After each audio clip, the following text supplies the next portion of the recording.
किसी ने क्या कमाल की बात कही है कि समस्याएं हमारे जीवन में बिना किसी वजह के नहीं आती, उनका अपना इशारा है कि हमें अपने जीवन में कुछ बदलना है।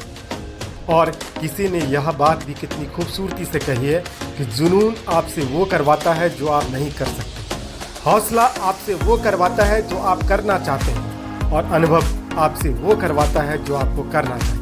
दोस्तों नमस्कार, आप सभी के लिए वीडियो के माध्यम से मैं बुक समरी, मोटिवेशनल स्टोरी और स्वास्थ्य और करंट अफेयर से संबंधित जानकारी लेकर आता हूं। उम्मीद करता हूं कि आप मेरी वीडियो से कुछ न कुछ सीखते होंगे।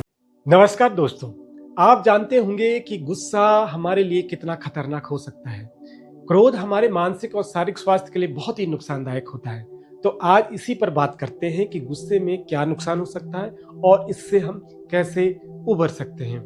दोस्तों, आज के इस वक्त में हम खुद को समय नहीं दे पा रहे हैं। हम पैसों और कामयाबी के पीछे इसलिए भाग रहे हैं क्योंकि उनसे हमें बहुत सारी सुविधाएं मिल सकती हैं, लेकिन हम उनके पीछे भागने में भूल गए हैं कि हमारी जिंदगी का असली मकसद खुशी पाना है। यही तनाव और गुस्से की वजह है। गुस्सा न केवल हमारे लिए बल्कि हमारे परिवार और आसपास के लोगों के लिए भी नुकसानदायक होता है। इसलिए गुस्से को काबू करना बहुत जरूरी है। जब कोई व्यक्ति बहुत गुस्से में होता है तो वह कुछ ऐसी चीजें भी कर सकता है जो उसके स्वभाव में नहीं होती। वह आपे से बाहर हो जाता है, पागलों की तरह हरकतें करने लगता है या फिर अपने करीबी पर हाथ भी उठा सकता है। और इसके अलावा जल्दी गुस्सा होने वाले व्यक्ति इन व्यवहार के आदी हो जाते हैं और उन्हें शांत करना बहुत ही मुश्किल हो जाता है। ऐसे लोगों से हर कोई दूरी बनाकर रखना चाहता है, पर कभी कभी अनजान में कुछ लोग अपने गुस्से को किसी दूसरे पर उतार देते हैं। वह किसी दूसरे से किसी बात पर गुस्सा होते हैं लेकिन किसी और को गुस्सा दिखाते हैं, लेकिन इसका मानसिक और शारीरिक रूप से हमारे स्वास्थ्य पर घातक प्रभाव होता है। इससे हाई ब्लड प्रेशर और हाइपरटेंशन जैसी बीमारी ज्यादा देखने को मिलती है। गुस्से का उपयोग हमें सामाजिक बुराइयों को समाप्त करने के लिए करना चाहिए, सामाजिक कुरीतियों को खत्म करने के लिए करना चाहिए। गुस्सा एक स्वाभाविक प्रक्रिया है। दरअसल गुस्सा हमारे दिमाग में एमिगडाला हिस्से में प्रोसेस होता है। एमिगडाला दिमाग के मध्य में मौजूद लिम्बिक सिस्टम का हिस्सा है। एमिगडाला हमारी किसी भी भावना को प्रोसेस करता है। जब एमिगडाला हाइपोथैलेमस से निकलने वाला स्ट्रेट हार्मोन्स के संपर्क में आता है तो हमें गुस्सा आता है, यानी गुस्सा भी हमारे मस्तिष्क का ही हिस्सा है। तो स्वाभाविक सी बात है कि गुस्सा तो आएगा ही, लेकिन हद से ज्यादा गुस्सा बहुत ही खतरनाक साबित हो सकता है। अगली महत्वपूर्ण बात है, हद से ज्यादा सोचना भी गुस्से की वजह बन सकता है।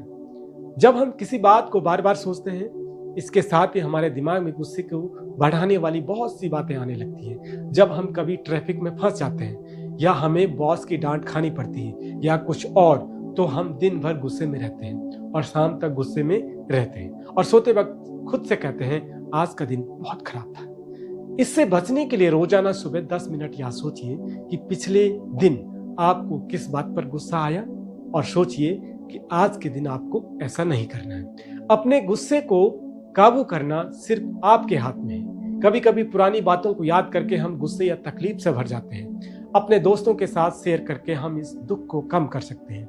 ज्यादा तनाव भी आपके गुस्से की वजह हो सकता है। तनाव से निपटने के लिए आप खुद उसके लिए अलग अलग तरीके ढूंढ सकते हैं।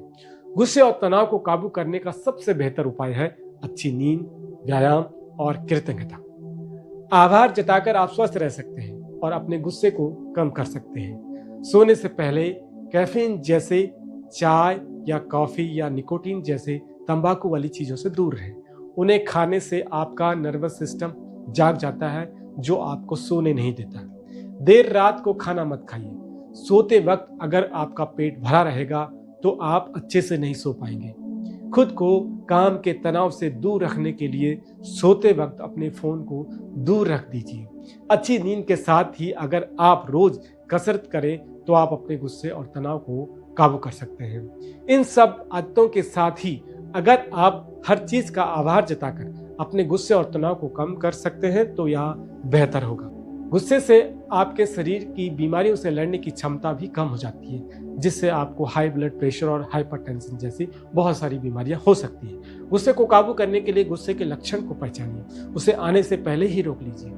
गुस्सा 5 या 10 मिनट का ही होता है। उन 5 या 10 मिनट में चुप रहे, कुछ काम करें या गहरी सांस लें। उसके बाद आप पूर्ववत अवस्था में आ सकते हैं। अच्छी नींद, कसरत और कृतज्ञता जैसी आदतों से आपकी ज़िंदगी की गाड़ी आराम से चलेगी। उठते, कहते, सोते वक्त कृतज्ञता व्यक्त की। तो दोस्तों, गुस्से को और आपसी विवाद को खत्म करने के लिए ये वीडियो जो मैंने आपसे शेयर की, वह एंगर मैनेजमेंट फॉर डमीज नामक पुस्तक से इसकी बातें ली गई थी, जिसके लेखक हैं चार्ल्स और स्मिथ। थैंक यू दोस्तों। चैनल पर नए हैं तो सब्सक्राइब करना न भूलें। नमस्कार।